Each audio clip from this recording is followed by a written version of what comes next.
P9 এর পর GR517 বাংলাদেশে আসা হুয়াওয়ে ডুয়েল ক্যামেরা সম্বলিত দ্বিতীয় স্মার্টফোন। GR517 ফোনটিতে ব্যবহার করা হয়েছে 12 megapixel plus 2 megapixel rear camera. ফোনটিতে ছিল 1.2 UM লার্জেস্ট পিক্সেল সেন্সর, যার ফলে ফোনটি লো লাইট এবং আর্টিফিশিয়াল লাইটে বেশ ক্লিয়ার এবং ভাইব্রেন্ট ছবি তোলার জন্য দক্ষ। বন্ধুরা, দেরি না করে চলুন দেখে নিই GR517 এর ক্যামেরা টেস্ট। আমি আপনাদের সাথে থাকবো মামুন।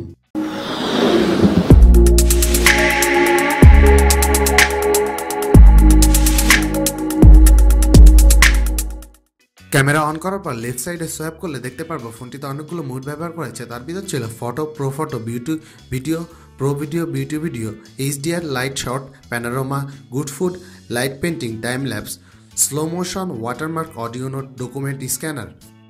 ক্যাপচার বাটনের লেফট সাইডে ছিল কুইক গ্যালারি এবং রাইট সাইডে ছিল ভিডিও মুড। ভিডিও মুডে ক্লিক করার পর রাইট সাইডে দেখতে পারবো আমরা ভিডিও ক্যামেরা সেটিংস, যার ভিতর ছিল রেজুলেশন, মিউট, অবজেক্ট ট্র্যাকিং এর মতো অপশন।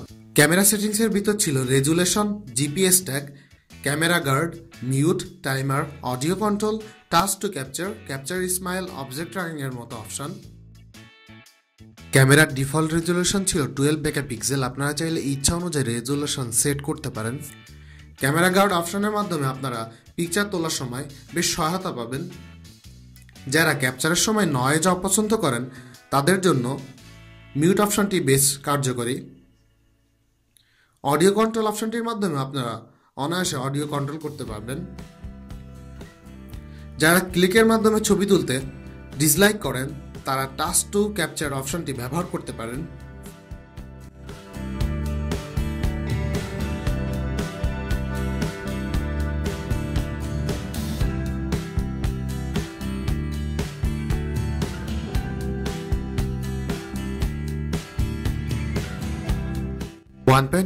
UM সেন্সর হওয়ায় ফোনটি লো লাইট এবং আর্টিফিশিয়াল লাইটের পারফরমেন্স ছিল বেশ ভালো।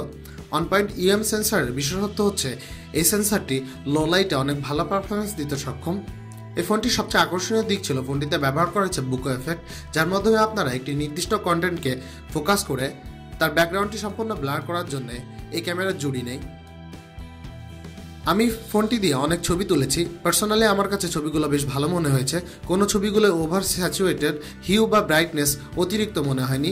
একদম অ্যাকুরেট কালার এবং অ্যাকুরেট কন্টেন্টে এই ক্যামেরাটি বেশ ভালো, ছবি তোলার জন্য দক্ষ।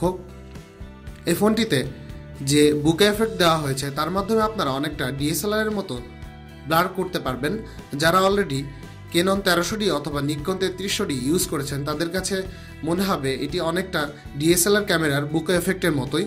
তো আমার কাছে এই ক্যামেরার অপশনগুলো বেশ ভালো মনে হয়েছে। ক্যামেরার অন্যান্য অনেক অপশন ছিল যেগুলো আমি টুকটাক ব্যবহার করে দেখেছি। তো আমার কাছে ক্যামেরার প্রত্যেকটি অপশনগুলোই অ্যাকুরেট এবং ভালো মনে হয়েছে।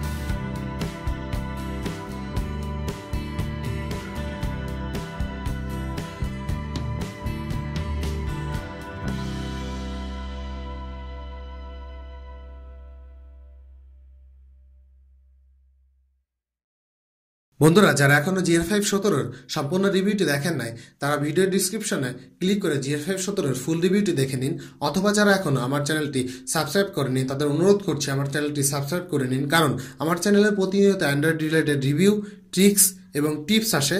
তো এগুলো দেখার জন্য অবশ্যই আমার চ্যানেলটি সাবস্ক্রাইব করুন, যার মাধ্যমে আপনারা পরবর্তীতে প্রতিনিয়ত আপডেট পেয়ে যাবেন।